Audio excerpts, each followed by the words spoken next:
نحمده ونصلي على رسوله الكريم أما بعد فأعوذ بالله من الشيطان الرجيم بسم الله الرحمن الرحيم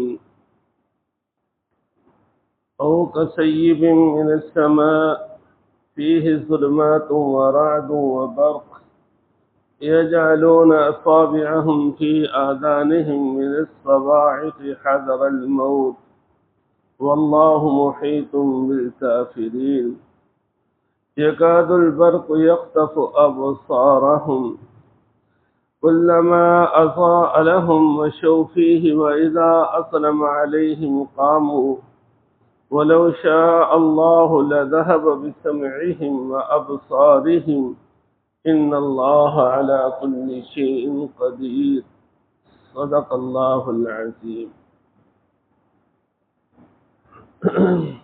یا منافقوں کی مثال ایسی ہے جیسے آسمان سے برستی ایک بارش، فیہ ظلمات و رعد و برق، اس بارش میں اندھیریاں ہیں اور گرج ہے اور چمک ہے، یجعلون اصابعہم فی آذانہم من الصواعق حذر الموت، کرتے ہیں وہ اپنی انگلیاں اپنے کانوں میں کڑک سے، موت کے ڈر سے، واللہ محیط بالکافرین، اور اللہ احاطہ کرنے والا ہے سارے کافروں کا، یکاد البرق یخطف ابصارہم، قریب ہے کہ چمک اچک لے وہ ان کی آنکھوں کو، کلما اضاء لہم مشوا فیہ، جب بھی روشنی ہوتی ہے ان کے لیے چل پڑتے ہیں وہ اس میں،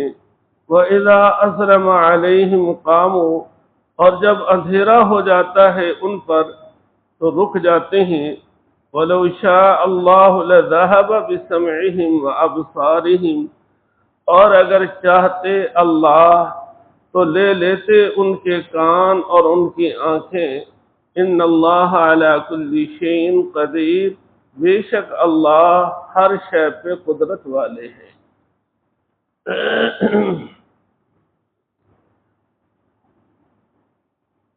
زیر درس آیت میں منافقین کی تیسری قسم کی ایک مثال بیان کی گئی ہے۔ فرمایا او کصیب من السماء، ان کی مثال ایسے ہے جیسے آسمان سے برستی ایک بارش جس میں اندھیریاں ہوں اور گرج ہو اور چمک ہو۔ آسمان سے بارش برس رہی ہے اور اس میں کئی طرح کے اندھیرے ہیں۔ نمبر 1 سیاہ بادلوں کا اندھیرا، دوسرا مسلسل بارش کے قطرات کے گرنے کا اندھیرا، تیسرا رات کا اندھیرا، وہ رات، اور اس میں چمک بھی ہے اور اس میں کڑک بھی ہے۔ او کصیب من السماء میں دین اسلام کو آسمان سے برسنے والی بارش کے ساتھ تشبیہ دی گئی ہے، اور اس میں جو کفر اور شرک کا بیان آیا ہے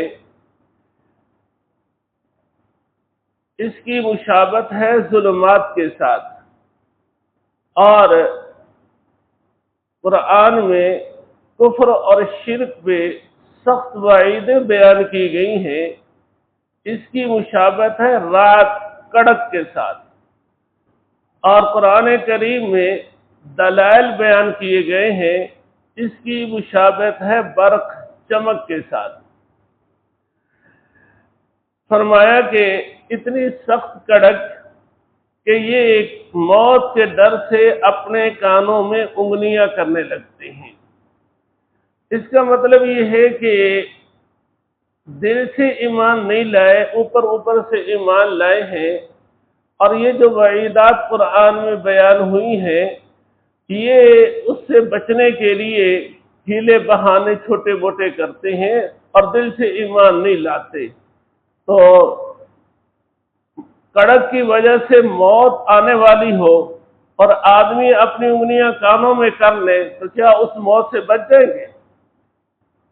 تو یہ جو چھوٹے موٹے بہانے کر رہے ہیں اجی دل سے ایمان نہیں لا رہے اور سمجھتے ہیں کہ ہم ان وعیدات سے بچ جائیں گے، ان وعیدات سے نہیں بچ سکتے۔ کیوں کہ واللہ محیط بالکافرین، اللہ پاک سب کافروں کا احاطہ کرنے والا ہے، کوئی کافر اللہ کی گرفت سے پکڑ سے نکل نہیں سکتا۔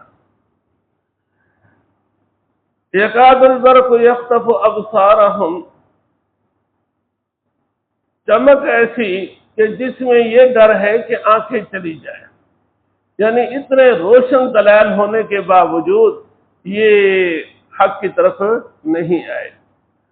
آگے ان کی تفصیل بیان کی، کلما اضاء لهم مشوا فی، جب روشنی ہوتی ہے تو یہ اس میں چل پڑتے ہیں، جب اسلام کو غلبہ ہوتا ہے، فتح ہوتی ہے، ہاں جی مال غنیمت آتا ہے، ہاں جی معجزات دیکھتے ہیں، دلائل دیکھتے ہیں، تو پھر ان کا دل چاہتا ہے کہ ہمیں دل سے ایمان قبول کر لینا چاہیے۔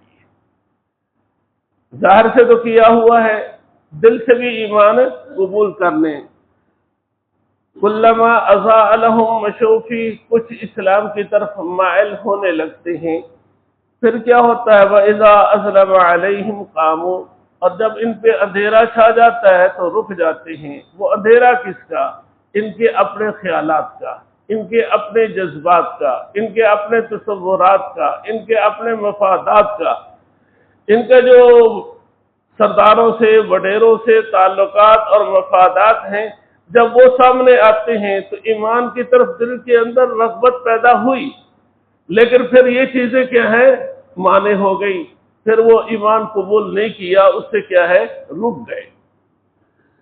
وَلَوْ شَاءَ اللَّهُ لَذَهَبَ بِسَمْعِهِمْ وَأَبْصَارِهِمْ، اور اگر اللہ پاک چاہتے تو ان کی سننے کی جو طاقت ہے وہ لے لیتے، دیکھنے کی جو قوت ہے وہ لے لیتے، لیکن اللہ ایسا نہیں کرتے۔